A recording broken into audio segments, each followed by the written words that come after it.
We are on the draw. Okay.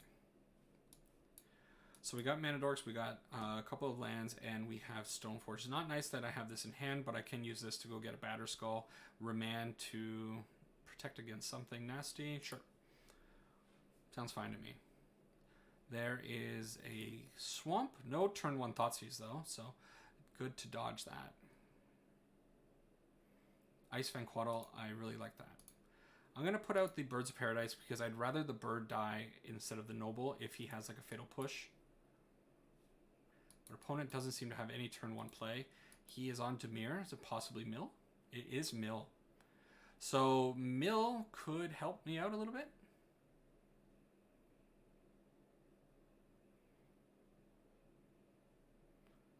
All right. So what do I want to do?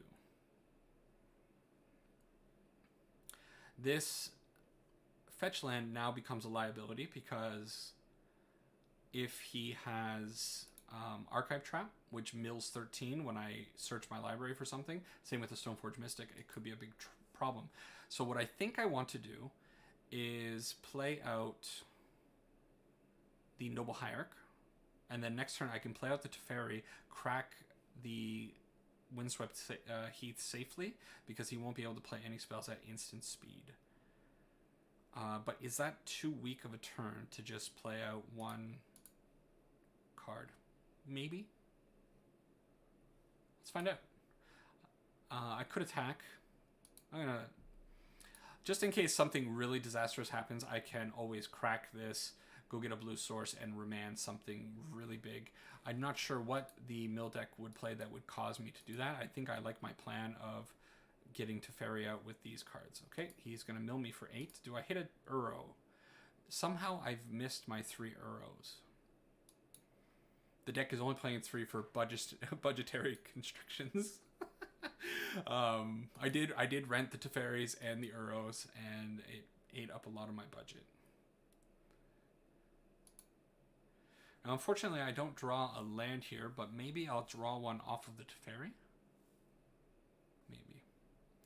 Maybe the opponent's thinking about Fatal Push on one of the Mana Dorks, which would completely ruin my plan. Oh, that's so good. All right, so the opponent was on to my plan. He's now going to use Surgical Extraction, and he's going to be able to take my Teferi out of hand.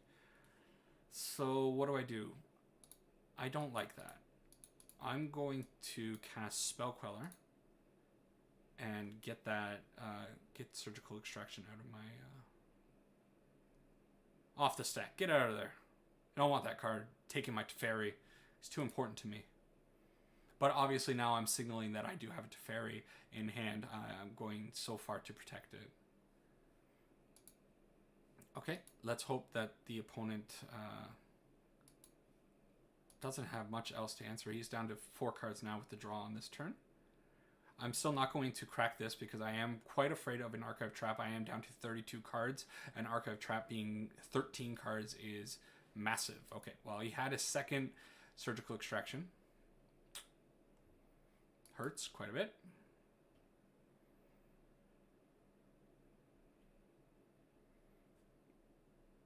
Okay, since this is the case, do I crack the Windswept Heath? Maybe not.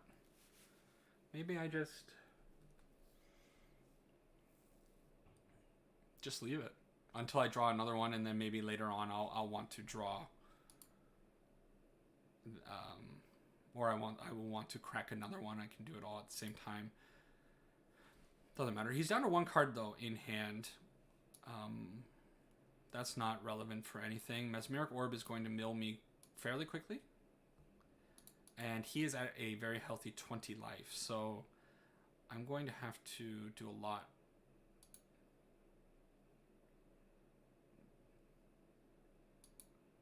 Not what I want to see.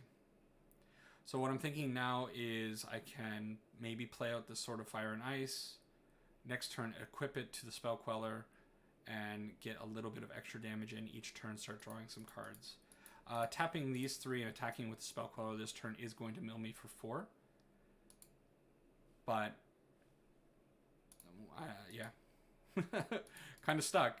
The Spell Queller is going to benefit from the Noble Hierarch's Exalted, so he's going to get a +1/+1, or that, and attack for 3 in the air. Okay. What I don't want to see from the opponent is the draw 3 card. I do have a 20 cards in my graveyard right now, so he would be able to draw a full mitt of new cards if he had that. He's got some action. So he puts Lurrus in his hand. He does have a Rune Crab in hand, and now he has a Polluted Delta on the field that he can crack next turn, which makes me think that he probably has another land in hand, and he will mill me quite a bit with this crab. Okay.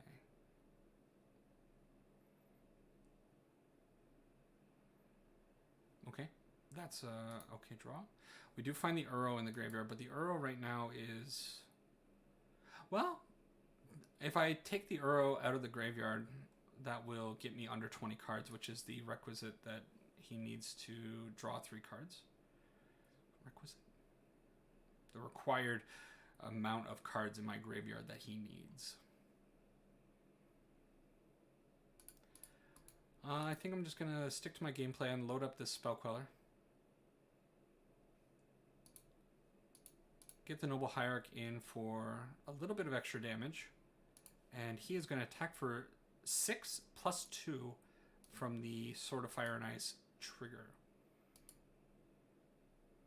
So opponent has to do something about this pretty soon, because I'm going to hit him for 8. I am on a 3-turn clock, not a 2-turn clock, unfortunately, with what's happening here. Okay. Gonna be close.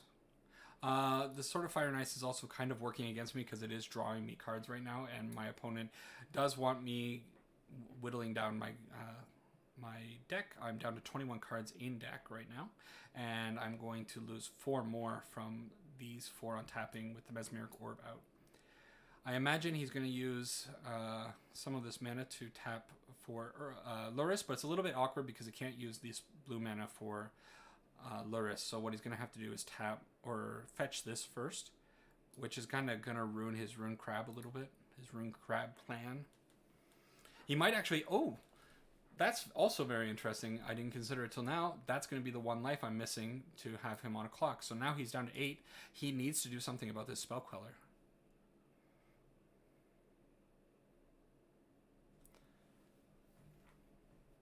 I wonder if he's realized that now.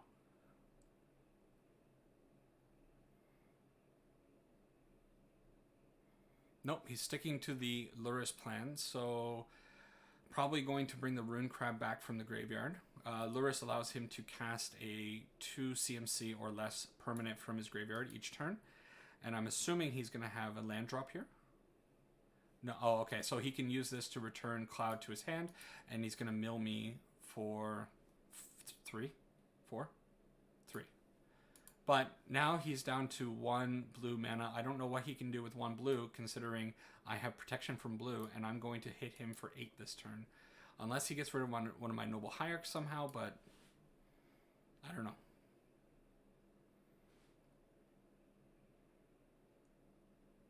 I have 13 cards in my deck.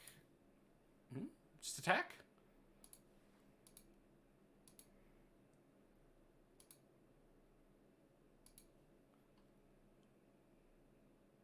What am I missing?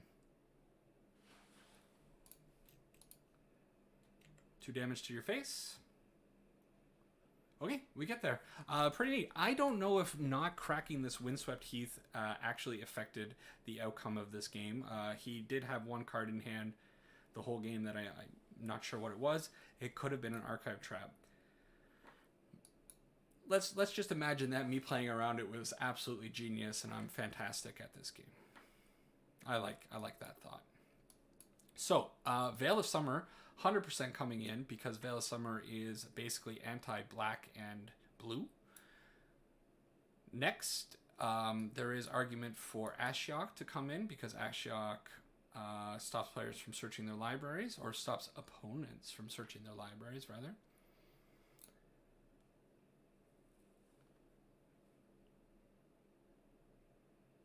So 100% that's coming in. What do I not like in the deck? I'm not a huge fan of these Path to Exiles because he doesn't play a ton of aggressive creatures, but he does have 8 crabs in the deck plus Lurrus. So the Path to Exile is to kill the crabs, so Lurrus can't bring them back, and also just getting rid of the crabs is very important. The crabs are a detriment to me. I think I have to keep Teferi in the deck. I have to keep Uro in the deck. I don't know if I necessarily need Sword of Feast and Famine, although the Sword of Feast and Famine untapping my permanents could be really good against Mesmeric Orb. Man, the deck is just feeling good right now. I think I'm going to take out 1 Mana Dork and maybe...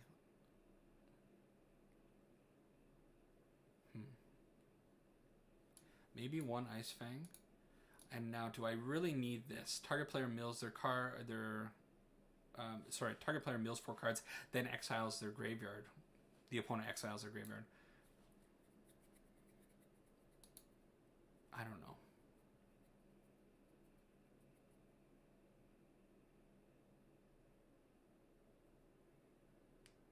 Sideboarding is definitely one of the weaker parts of my gameplay. It's something I should really study up on, try to figure it out a little bit better. I like jumping around to a lot of different decks, which doesn't allow me to really settle down and understand how one deck works in depth. Instead, I'd kind of really like to taste everything. I'm more of a buffet kind of guy than a sit down and have the same home-cooked meal every night. Okay, so kind of a sketchy hand. However, it can really work out. This Path Exile might come into play if he has a turn 1 crab. I'm going to lead on the Noble Hierarch, which could give me turn 2 Spell Queller. If the Noble Hierarch dies, I have at least the Icefang Quaddle as backup. So I think this is a reasonable keep. Also, no fetch could be important. Opponent is keeping 7.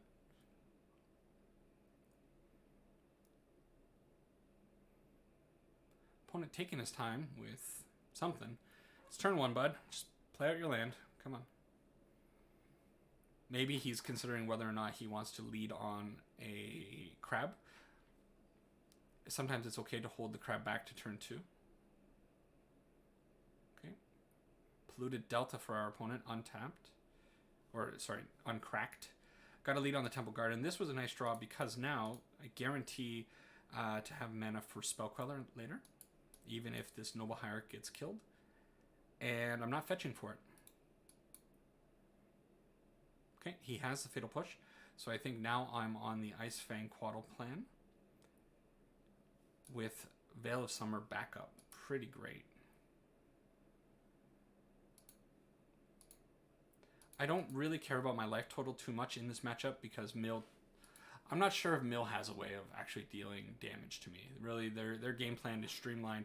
It's not like Rogue's Mill, where they kind of do a little bit of both. They want to present an aggressive board so they can kill you with creatures in the air, and then they can also mill you out. It's pretty crazy that the Rogue's Mill deck in Historic and Standard actually works that way, because the modern Mill deck is all about mill.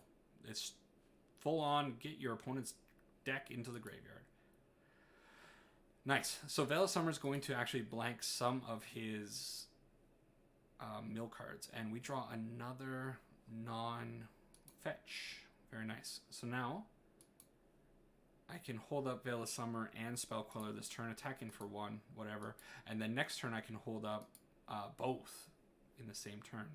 This turn I have to make my pick, and unfortunately Veil of Summer, I only have 1 green source for it.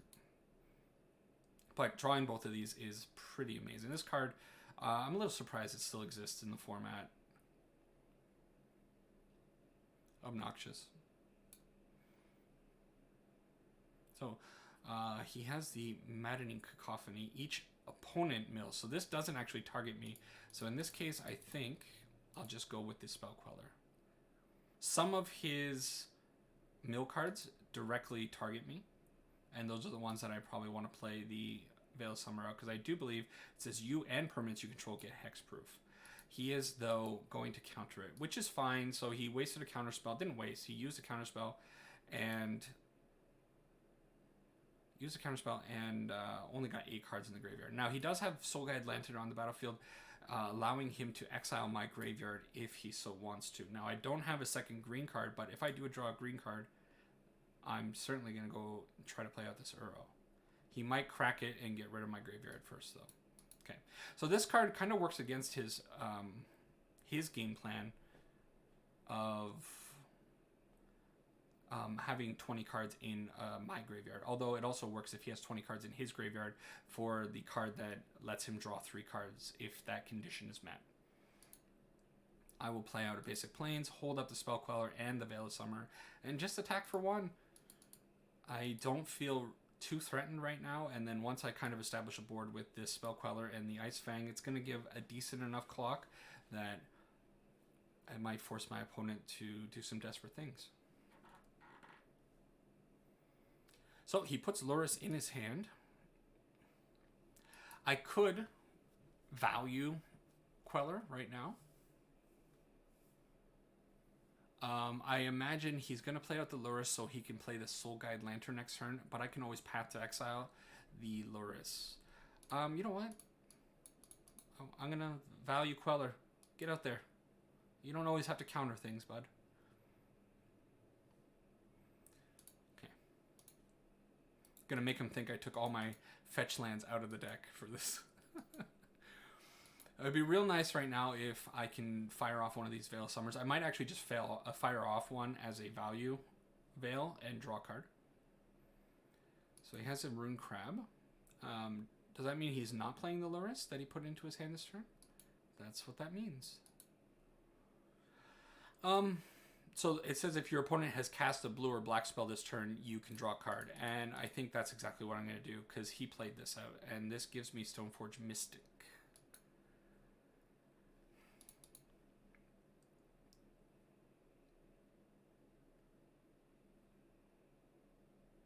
Double Stoneforge. So I think I'm going to search my library. If he has these archive traps now, he can fire them off, but I can always use Veil of Summer.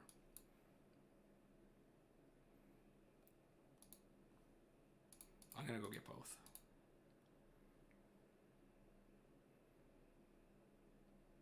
I think archive trap targets. Target a player. There it is. Boom. Okay, so he has 2, which that would have been 26 cards. I get to stop this one.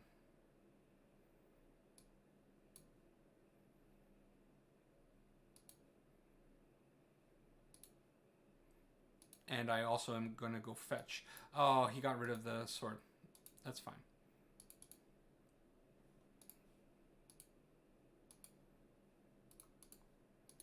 Okay. So the plan now is next turn I can play out the Sword of Feast and Famine. Yeah. I can play out the Sword of Feast and Famine, equip it to the Spell Queller, attack, and it'll untap all my lands, kind of blank in this Mesmeric Orb. He is down to 10, but I am only hitting for, well, I'll be hitting for 5. 4 from the Spell Queller, 1 from the Ice Fang. Interesting that the opponent did not play out Lurrus. I am milling a lot of cards because I untapped a ton of my stuff. Now this can go really badly because if he has a kill spell for the Spell Queller, I cannot equip the Ice Fang. Okay, there's the Visions of Beyond. Visions of Beyond? Yeah. So that's the card I was talking about. I couldn't remember the name. I knew it was Vision something, but he gets to draw 3 cards if I have 20 cards or more in my graveyard. I have 27 currently. I am down to 9 cards, which means big trouble. Okay. So I got 1 turn. If he drew pretty much any of his mill cards, I lose.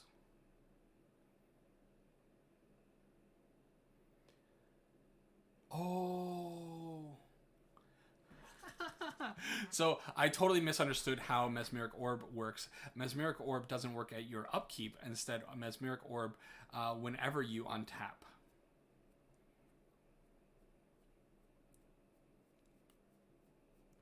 that changes things. Okay, so we're learning stuff. I'm gonna do this. Basically, he cannot have a single mill card. If he has a mill card, I lose because I'm going to untap 3 of these. I have 4 cards in my library. I'm representing 5 damage. That's the way this has to go down. He can't have any mill cards in his 7 cards in hand. Might be asking for a lot in this case, but maybe we get to go to game 3 and try it all again. Yeah, that's okay. So Sword of Feast and Famine, although very, very powerful, I think the Sword of Fire and Ice might be the better choice to present the better clock.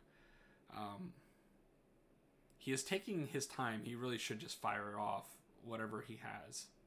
There's so many avenues that he can go down to win. He actually pitched the Luris to the Sword of Feast and Famine hit. There's no way he doesn't have any mill card. He just needs 1. You need to mill me for 1 or make me draw 1 card. That's all you got to do. Come on, Oscar. You can do it, Oscar. I don't feel safe whatsoever. There he goes. So he's doing some. I got to imagine he has several mill cards within those 7. It's kind of what his deck does. He could be holding a bunch of archive traps. 2 more. He used 2 already. So he's afraid of Veil of Summer. Okay, that's fair. He's afraid of Veil of Summer. Now he knows that the door is open and he can safely mill. Yeah, there it is. So that's all he was concerned about. He was worried that I had a second or third Veil. And now I lose.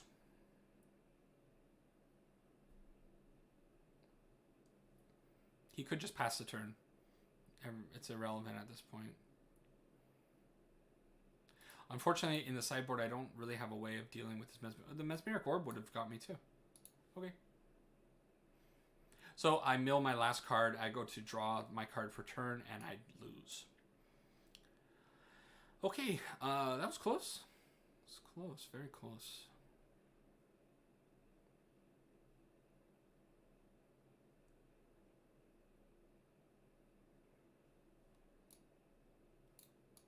I'm not sure why I didn't bring in Mystical Dispute last time. It should have been in the deck. I think I'm going to take out Batterskull. I don't need it. No, not worried about my life.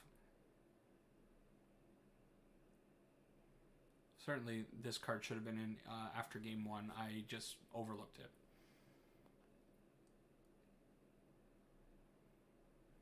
Okay, we go to game 3. I am on the play against Mill. Very close game last turn. Veil of Summers did a lot of work for me stopping the Archive Trap. It's possible that I threw off the 1 value one a little prematurely. However, I did only have 1 open green source, so that was kind of the limitation on that one. I think I have to keep this and I have to walk in with the Flooded Strand. If it happens, it happens. I could... Ooh, Oscar is down to 5 cards. What I could do is just play out the Snow-Covered Forest or not crack the Flooded Strand and hold up the Veil of Summer to counter. Yeah, maybe that's what I'll do, especially since he's down to 5 cards. I would like to Stoneforge Mystic on turn 2, but I think it's more important to get value out of this Veil of Summer.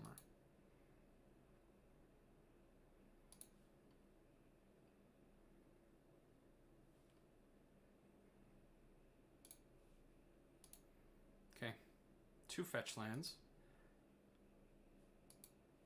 I like Archive Trap. I like cards that you can play for free and that are known amongst the players because it adds that extra element to your game choices. I was always a big fan of Daze in Pauper, and then they got rid of it, and I think it took a lot from the format, although it was just too strong. Okay. Pass it back. We don't mill anything. It's good. So now I have this. I'm going to start cracking.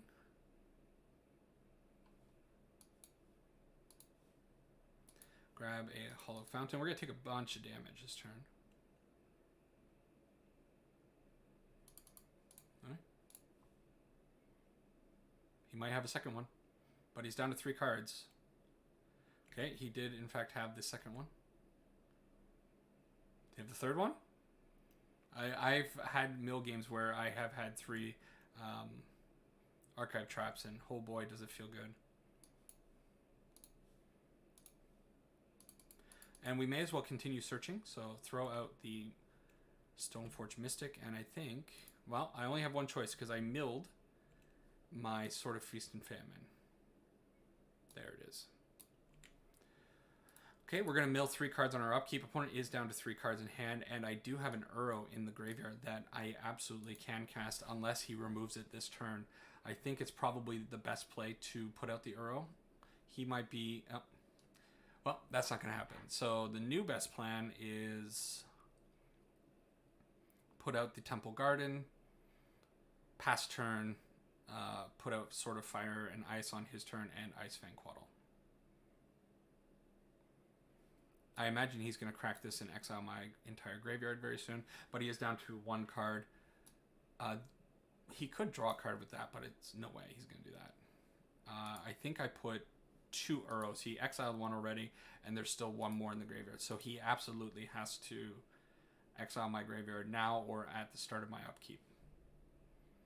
If he doesn't do that, then we're 100% going with Uro.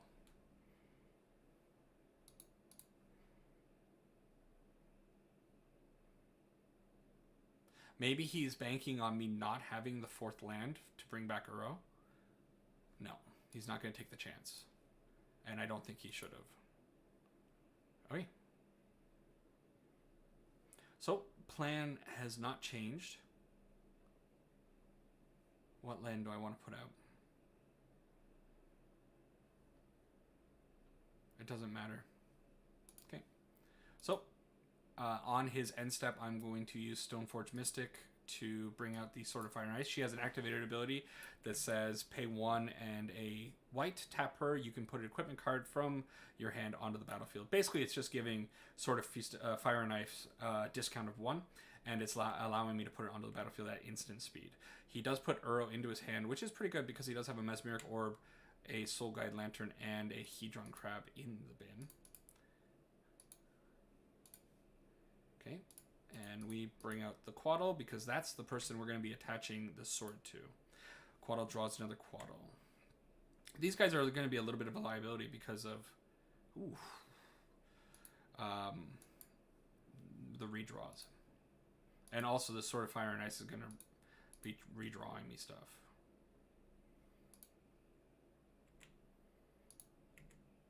I should have attacked with the Stoneforge. If it comes down to 1 damage missing, I'm going to regret that.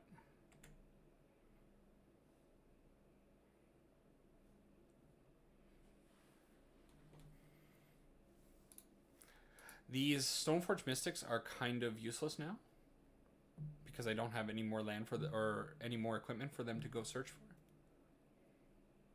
I should have taken the 2 damage from this. I wasn't thinking. I don't want Mesmeric Orbs to get more value, especially when I'm down to 22 cards. Yeah. Mill, kind of cool against this deck that I'm playing because the Bant deck is just relying on drawing tons of cards and tons of value. Everything replaces itself. The Stoneforge Mystics replace themselves. The Ice Fang Quaddles replace themselves. Uro is going to draw a card. Teferi draws a card. So you always have so much gas with this deck. So there is the Lurrus. I imagine he brings out a crab. Okay. Well, I think I have to get rid of the Lurrus before the crab resolves because he's going to put a land in. I don't want him getting a little bit of extra mill value. And now I can actually kill that crab with the trigger on the Ice Fang. Okay.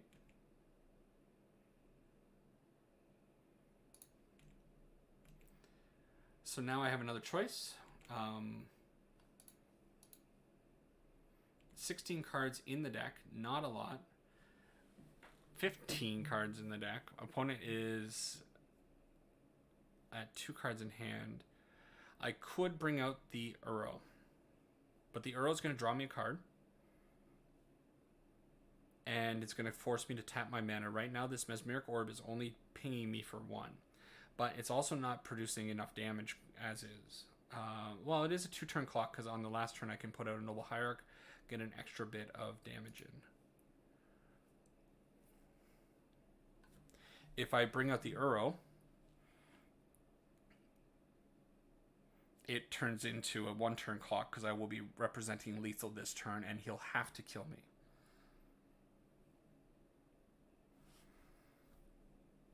But I will also be tapping 4 more permanents. So I will mill 5 cards, bringing me down to 10. And if he has...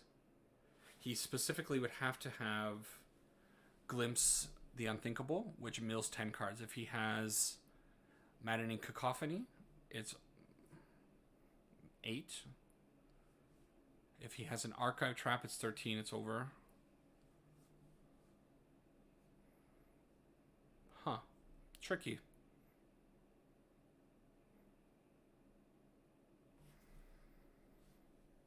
I think it has to be Uro. And I might regret this, but I think I'd rather represent the extra damage. Doesn't matter. Okay. The big problem is this Mesmeric Orb milling me for 5 instead of 1. We'll see if Uro was worth the extra 4. My thought process to playing out the Uro in the end was that a 1-turn clock versus a 2-turn clock. Well, that's fine. I can path it. 1-turn clock versus 2-turn clock means he's very likely to have 2 spells that mill me for 14, but he might not have 1 spell that mills me for...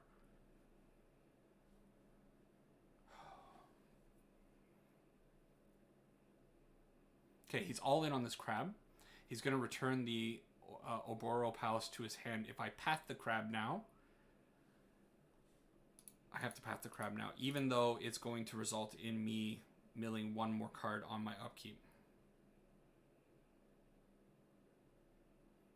Anyways, I had a train of thought. I lost it. I'm trying to focus too much on the small intricacies of it coming down to 1 turn. Pretty interesting game, though, that we have going on right now.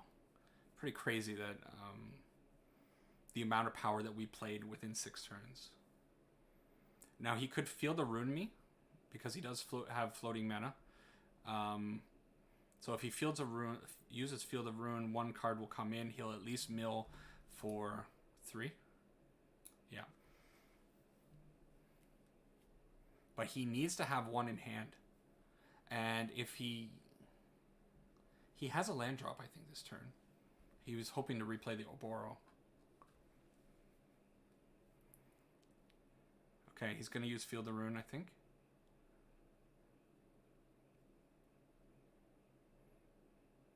I think he has me. He has to have me. Last time I played against Mildo, I said the same thing. He has to have me. Wow. Okay, I did not expect that. Can I do anything about that? Nope. Okay. Yeah, I did not... that's the first time he's played this card in this matchup, putting me in a pretty nasty predicament. So we're back to the 2-turn clock. And again, he has to basically have nothing.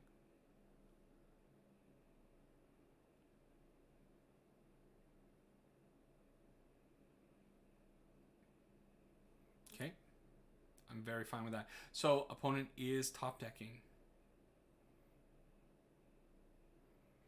So the plan is swing in with the Quaddle this turn, deal 5 damage. Tap nothing other than the Quaddle, because I'm very scared of this Mesmeric Orb. There are 6 triggers. Well-earned 6 triggers from our opponent. Okay. A lot of lands. So it's possible that he's not counting on me having the Noble Hierarch. If he's assuming that he has 3 turns. Oh, I should have attacked with this. I'm dumb. I want the Quaddle to go the whole way by himself. Okay, second Hierarch, just in case. Okay, so we're only going to mill 1 card. He needs something that's going to mill me for 5. Okay, he draws. He's going to find 2 cards.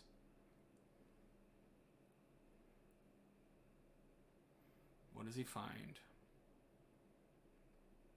A lot of cards that he can find. I think I missed like 3 damage with this Stoneforge Mystic. I don't know why I'm not attacking with it. It's complete stupidity.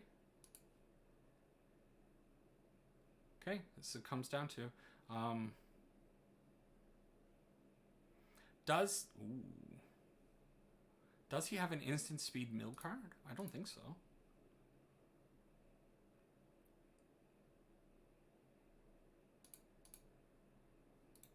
Hang on. Now I'm kind of assuming that he has a removal spell, like a Fatal Push. So this Spell Queller will kind of save the day. Top deck, maybe. Okay. Wow, what a grind fest. I'm really curious what the opponent drew over there. He definitely had a lot of live draws, and a little unfortunate that maybe he didn't find it. This is the card I was kind of playing around. Glimpse the Unthinkable. 1,010,000 cards. A little bit sloppy on my end, especially with this Noble Hierarch not getting in for the damage when she should have been.